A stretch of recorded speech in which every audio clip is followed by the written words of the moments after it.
Música de James Hetfield, la música y la guitarra, ¿no? Estoy hablando del cantante y guitarrista de la banda Metallica, hoy James, que visita Montevideo, perdón, corrijo, que visita Uruguay.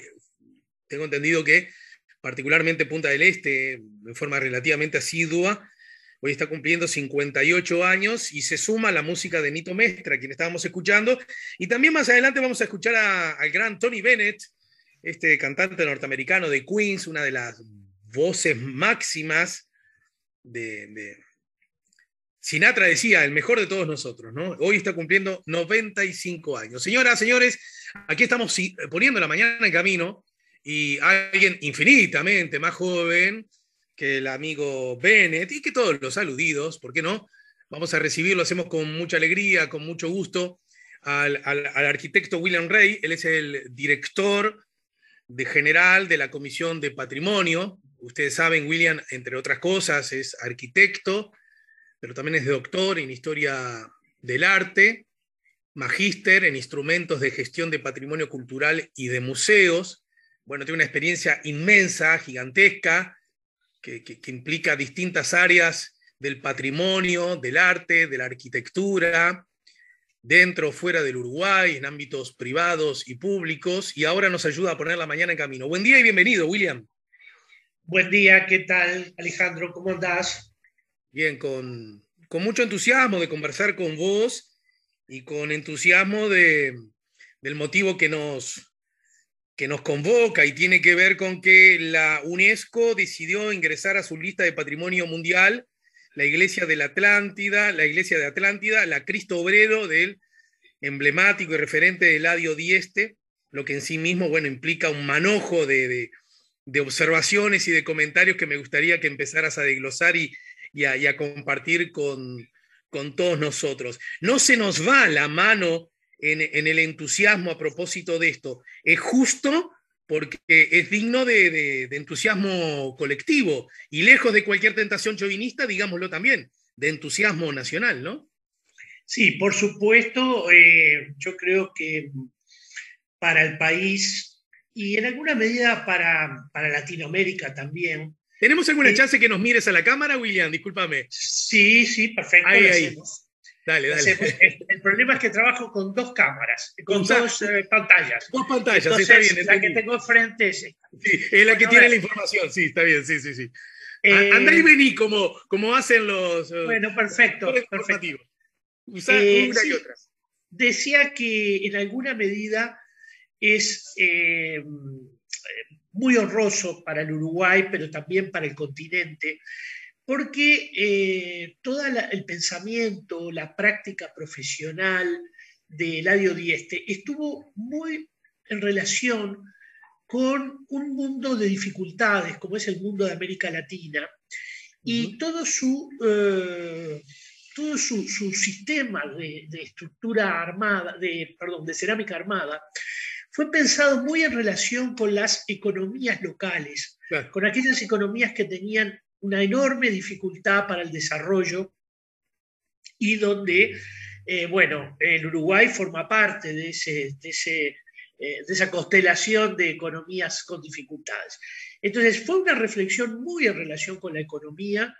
El propio Dieste decía, ¿no? Para mí, economía y moral, economía y ética, son dos conceptos que van de la mano, son dos conceptos que están muy relacionados. Y Sí. por eso podemos pensar que toda su reflexión, que es una reflexión ingenieril, constructiva, arquitectónica, es también una reflexión sobre la economía.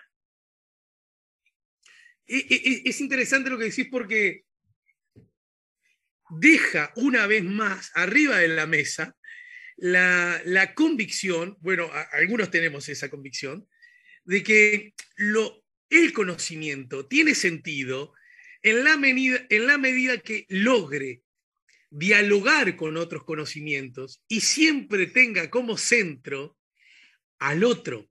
Dijera Dieste en su condición de hombre cristiano, ¿no? Al prójimo. Pero más allá de convicciones religiosas, al otro. Nada de lo que hacemos tiene verdadero sentido si no pensamos en el otro. Y esa me parece que es una preciosa, esta es una preciosa oportunidad para en base a esa, insisto con el término, preciosa obra, reivindicar el concepto de la otredad y, ¿por qué no?, también desde una mirada que perfectamente puede implicar, desde ya, no tengo ningún problema en asumirlo, lo religioso, también lo republicano, ¿verdad? En el sentido, incluso hasta la austeridad esa a la que vos aludiste, ¿no? Forman parte de una forma de vivir también y por ende de reivindicar. Yo creo que sí, que efectivamente es como tú decís, el pensamiento de Dieste es un pensamiento que está siempre en relación con el otro individual, con el otro social, eh, y, y toda su vida fue un ejercicio de preocupación permanente por la dimensión de lo social. Esto es muy importante porque además, bueno, quien lo conoció sabe que llevó una vida muy austera, una vida, digamos, de mucha concentración en su ejercicio profesional y de un cuidado enorme por quien trabajaba con él, por Claro. quienes eran los destinatarios de la obra de él.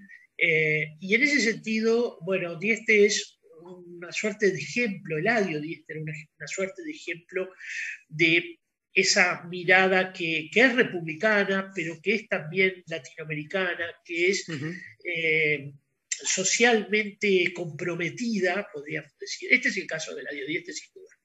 Claro. Y en ese sentido nos tenés que ayudar, William, porque también recoge implícitamente en su obra un factor que admito es uno de los que más me obsesiona y tiene que ver con el rigor estético, ¿no? Es decir, las cosas, aún sobrias, aún apelando a lo que tenemos a mano, aún desde la perspectiva de la austeridad republicana y de la austeridad incluso religiosa, Cristo obrero, nada, bajo ningún concepto nos puede permitir no desarrollar la estética como valor humano de convivencia entre los seres que estamos en el planeta, ¿no?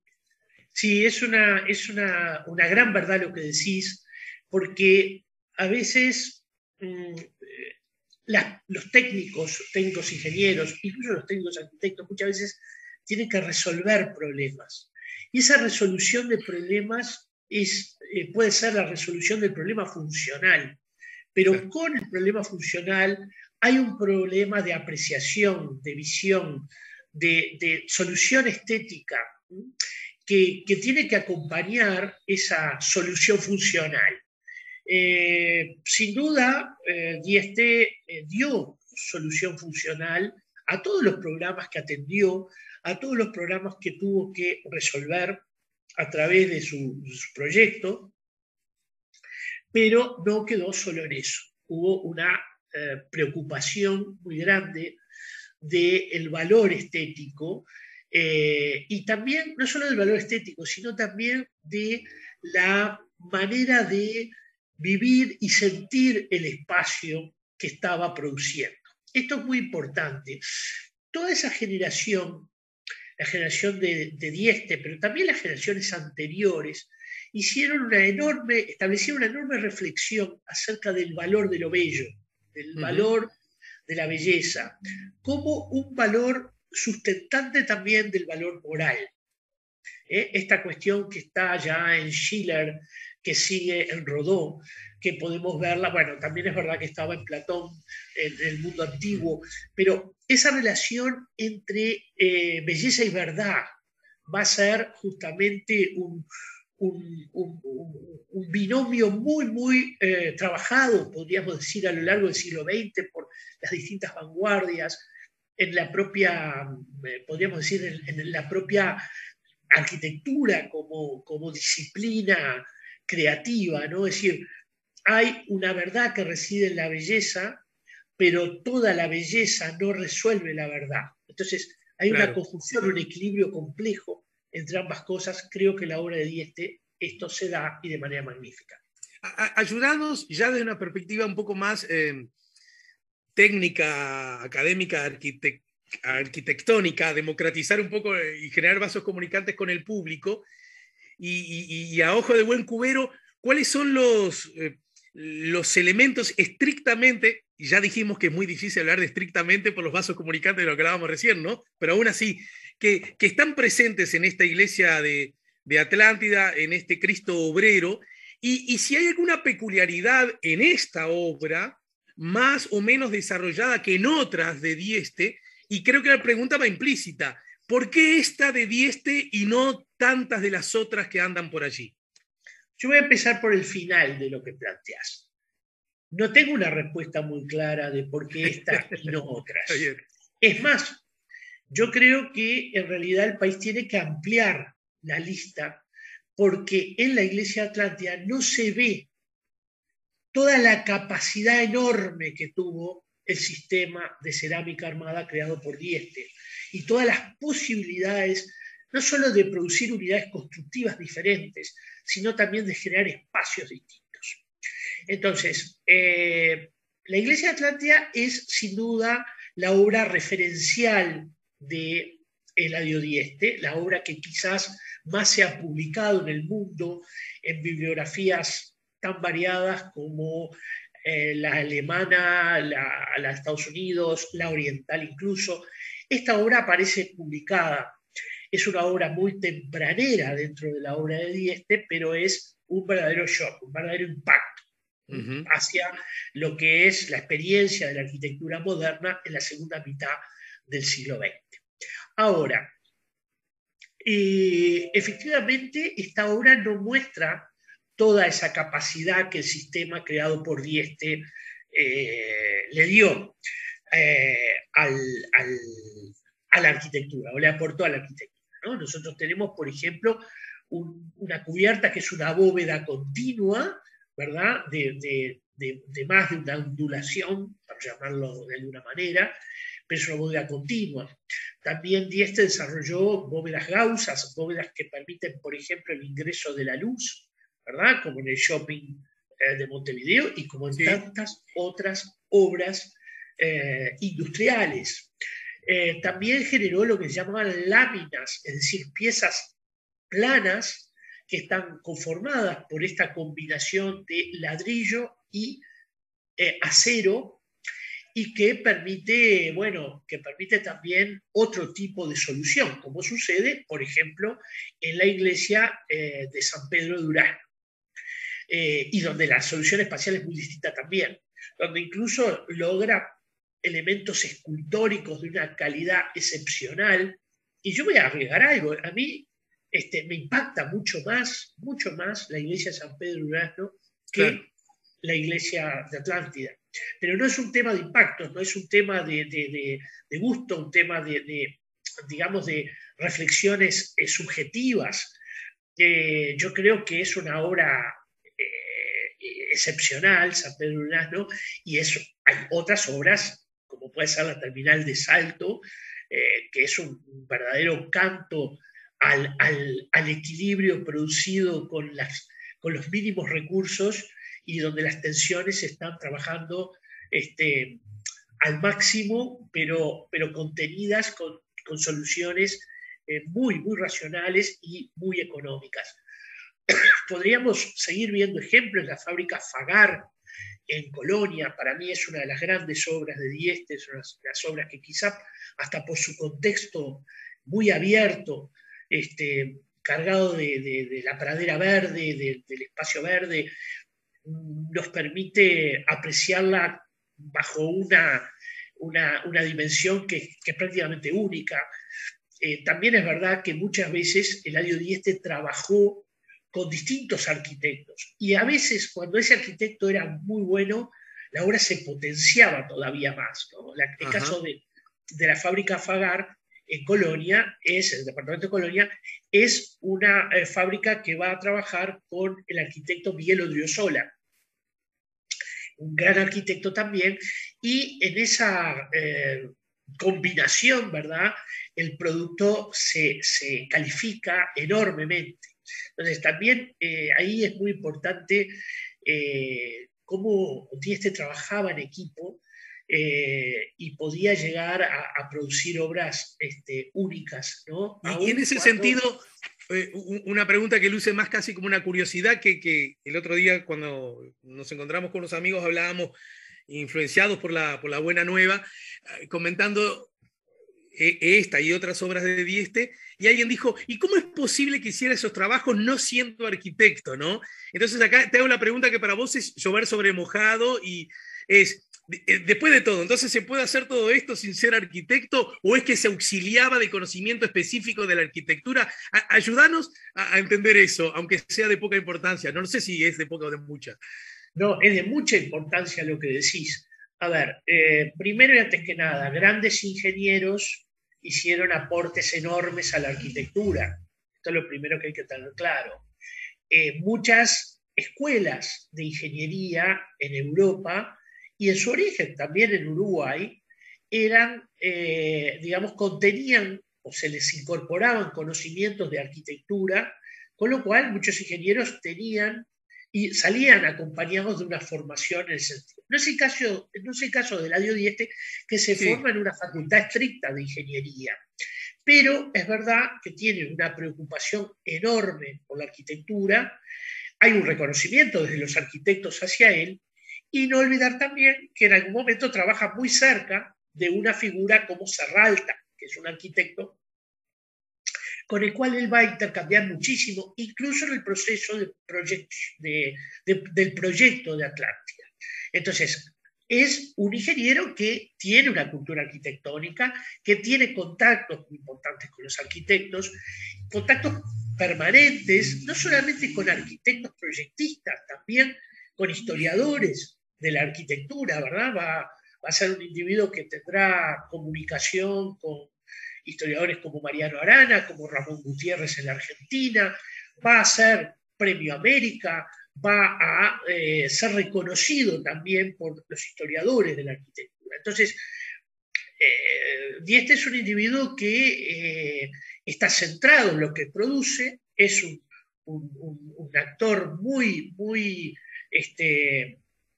direccionado hacia la producción de proyectos, pero también es un individuo con una gran cultura, es un individuo que va a estar vinculado también a, digamos, a ciertas líneas de trabajo en el campo plástico visual. Pensemos que tiene una vinculación con Torres García, uh ¿eh? -huh.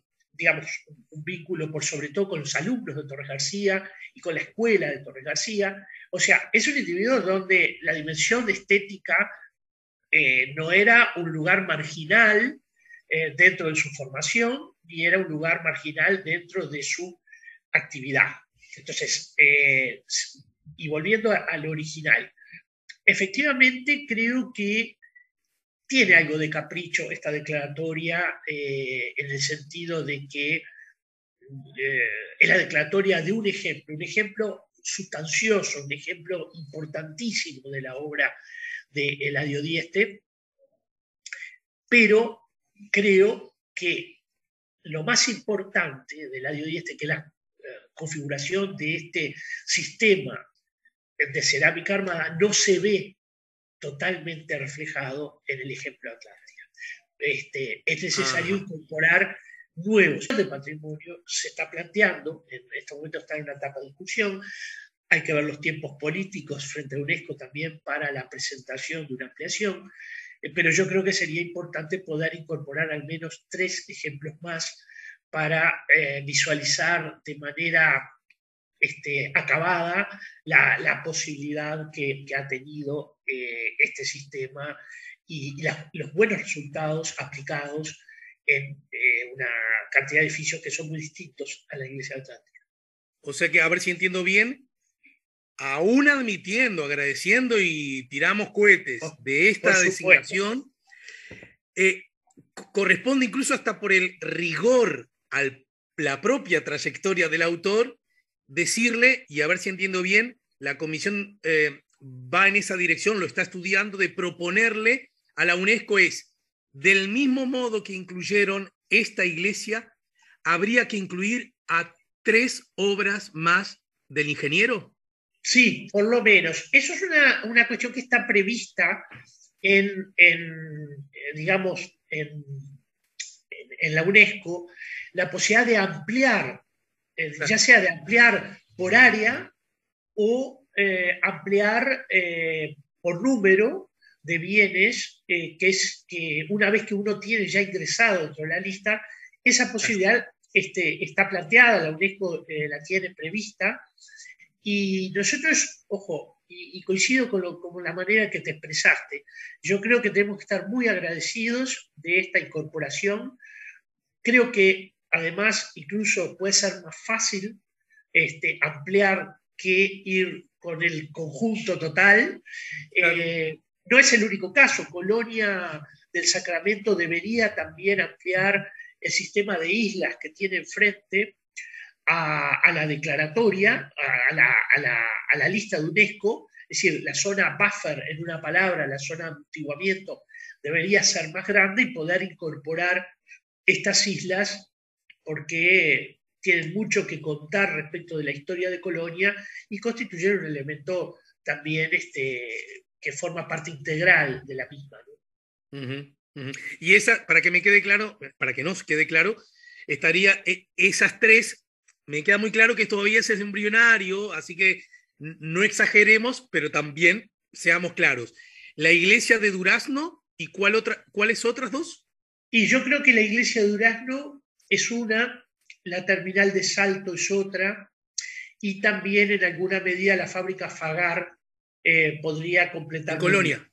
en Colonia. Pero no nos olvidemos también que hay obras que quizás no son tan espectaculares como estas que decimos nosotros, pero que fueron importantísimas en lo que tiene que ver con el programa social. Por ejemplo, las escuelas que se desarrollaron en el Plan Gallinal, que permitieron bueno, un crecimiento importante de la escuela pública en espacios rurales, en áreas rurales, en muchos pueblos también, pueblos de pequeña dimensión, y que en sí mismas también tienen una enorme significación que es más social quizá que arquitectónica, pero que habla también de las posibilidades del sistema creado por Dieste, ¿no?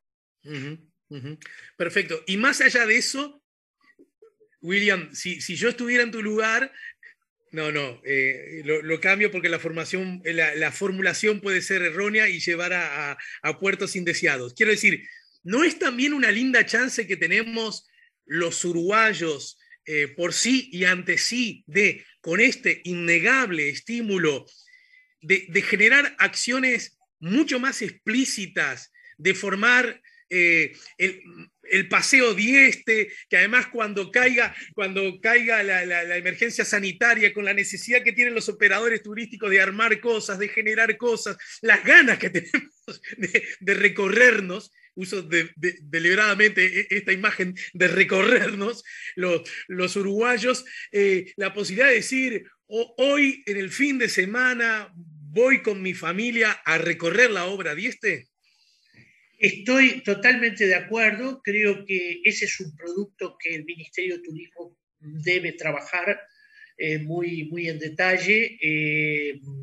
Es posible generar una ruta Dieste que implica ver lo mejor de lo producido por él. Creo que hay que también generar productos que conecten guías, postales, libros, es decir, que aumenten la socialización de la obra de Claro, Dieste, ¿no? O sea, claro. que potencien la llegada social de esa obra. Sí, creo que bien puede ser un producto incluso para ofrecer en el exterior. Eh, Nosotros estamos pensando también en la posibilidad de fortalecer algunos otros proyectos que en realidad tienen otro sentido, pero donde la presencia, por ejemplo, en estos momentos estamos trabajando en un pueblo, en un programa con INEFOP que se llama Pueblos con Carácter. Bueno, muchos de esos pueblos quizás contengan obra de Dieste. Entonces, Claro.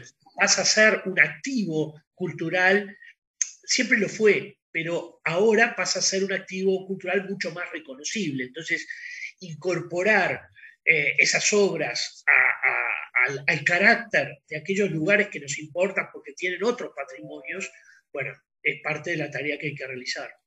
Bien, se me acumulan las preguntas, las que se me ocurren, las que tienen que ver con esto y las que esto despierta en una especie de dominó interminable. Algunos mensajes también llegan. También esa escuela guarda en una de sus paredes una pintura de Carlo Viraro, dice alguien, no me doy cuenta, a la escuela a la que lo viste hace un rato, ¿será? Gracias por toda la información. Me interesa saber en qué queda comprometido el país frente a esta magnífica designación. Me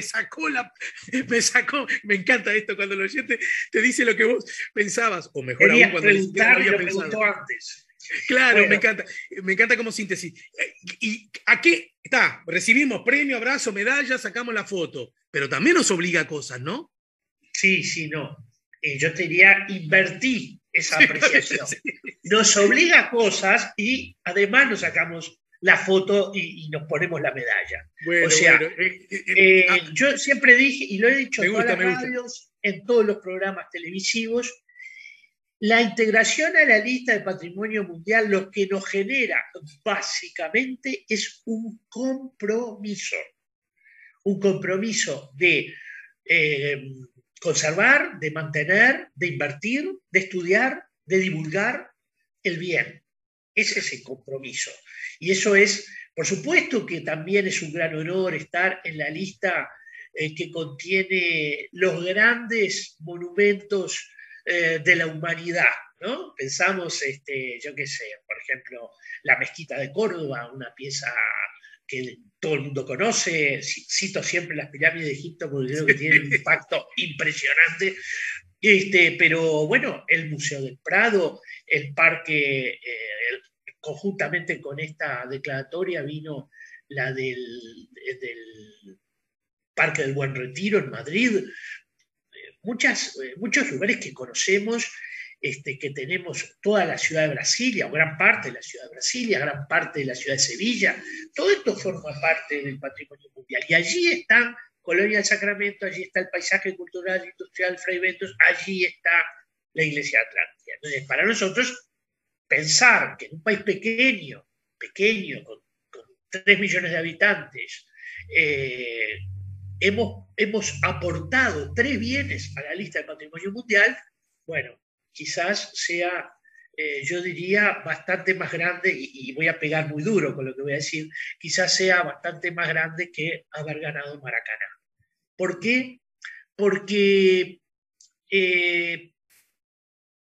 no es fácil en un mundo donde la historia se construyó básicamente desde Europa. Si uno mira hoy el plano, el mapamundi, donde están ubicados todos los edificios que integran la lista de patrimonio mundial, va a ver que África y Latinoamérica tiene una escasez enorme de bienes frente a lo que es una cantidad de puntos concentrados en Europa. Ni siquiera entran todos los puntos incorporados a la lista de patrimonio, a la lista de patrimonio mundial dentro del plano, para tener una idea. Claro. El número de bienes europeos es enorme. Entonces, que el Uruguay tenga 3 es un éxito increíble. Si miramos incluso la Argentina, que tiene más que nosotros, pero vemos su distribución en el territorio, es muy pobre la presencia de bienes. Incluso muchos de los bienes de Argentina son bienes naturales, no culturales. Todos nuestros bienes integrados a la lista de patrimonio mundial son bienes culturales, es decir, son bienes producidos por los habitantes de este país. Entonces, eso es realmente nos llena de orgullo, ¿no? Es una situación muy, muy interesante y todavía vamos a seguir trabajando porque creo que hay lugar para nuevas declaratorias dentro de la lista de patrimonio mundial. Bien, te despido, nos quedan 2 minutos. Mencionaste a Torres García y el vínculo que tuvo Dieste fundamentalmente con sus seguidores, ¿no? ¿Podríamos hablar de seguidores de Dieste? ¿Qué ha pasado con esa trazabilidad del ayer al hoy? Muy buena la pregunta. Básicamente la obra de Dieste continúa gracias a que la empresa de Dieste, llamada Dieste y Montañés, siguió produciendo obra luego de la muerte de Dieste. O sea, hay un Dieste después de Dieste. Hay piezas muy interesantes hechas como la ampliación, digamos, del Teatro de Verano de Montevideo, un teatro resuelto en Canelones y una cantidad de obras más que son de carácter industrial. O sea que la obra de Dieste ha continuado.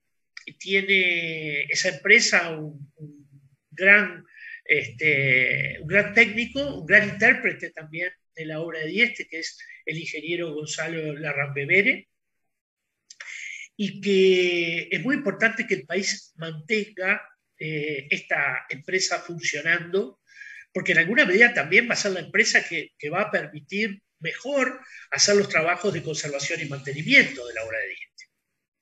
Entonces, yo creo que en este sentido los uruguayos tenemos un lugar muy particular para lo que es el conocimiento de la cerámica armada, una obra en cerámica armada que no solamente se realizó en el país, se realizó en Argentina, se realizó en Brasil, se realizó en España, o sea, la obra de Dieste tuvo una proyección más allá de las fronteras uruguayas, y bueno, esto la hace sin duda una, podríamos decir, una técnica y un sistema que está vivo, que tiene continuadores, que va a tener continuadores. En Argentina, de hecho, hay individuos que trabajan en cerámica armada con patente local. Uh-huh. Y bueno, yo creo que en ese sentido hay Dieste para rato, podríamos decir. Bien. Te dejo bueno, mira, un oyente, a ver si por lo menos porque no quiero que se me enoje la barra, me sacaba de tema, pero proponía por lo menos una miradita tuya. ¿Podrías preguntarle al arquitecto Rey por qué el convento con una fachada maravillosa ubicada en Guayabos y Minas lo tiraron abajo para hacer un edificio sin siquiera mantener algo, por lo menos, de la fachada? ¿Este tipo de construcción no tiene ningún tipo de protección de la Comisión de Patrimonio? Bueno, esa es una pregunta bastante interesante y frecuente. Sí se analizó el caso de ese convento ubicado en Guayabo y Minas. Lo primero que hay que decir es que cuando uno trabaja en el área patrimonial, debe tener claro que el patrimonio es una selección. No todo puede ser patrimonio. El patrimonio es una selección de bienes entre un conjunto, un universo mayor de bienes. Entonces, hay muchas cosas que quizá para algunos será importante o para muchos incluso podrá ser importante y podrá irse con el tiempo. Es decir, podrá haber un proceso de destrucción al cual el patrimonio no va a poder salvarlo.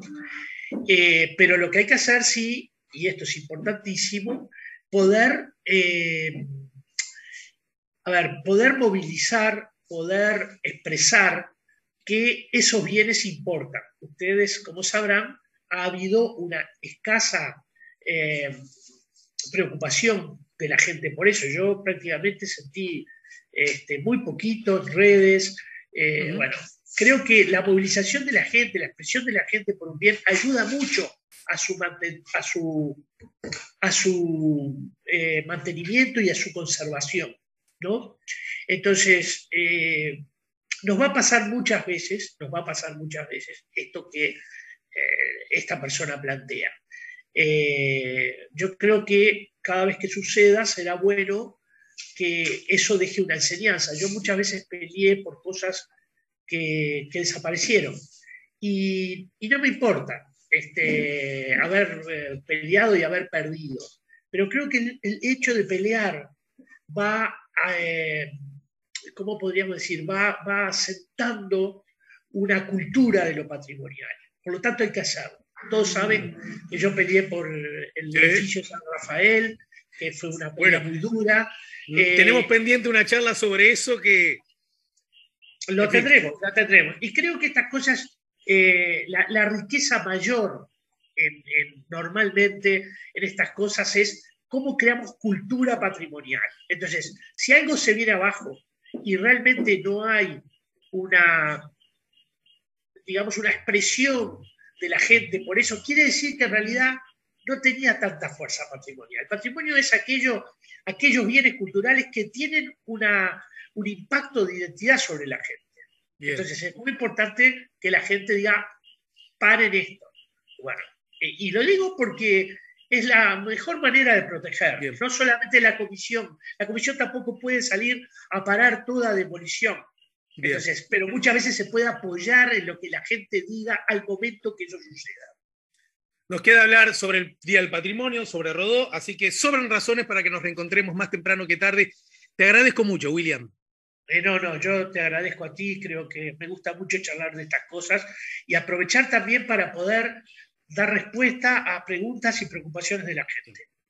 William Rey, el director general de la Comisión del Patrimonio, nos acaba de ayudar a poner la mañana en camino.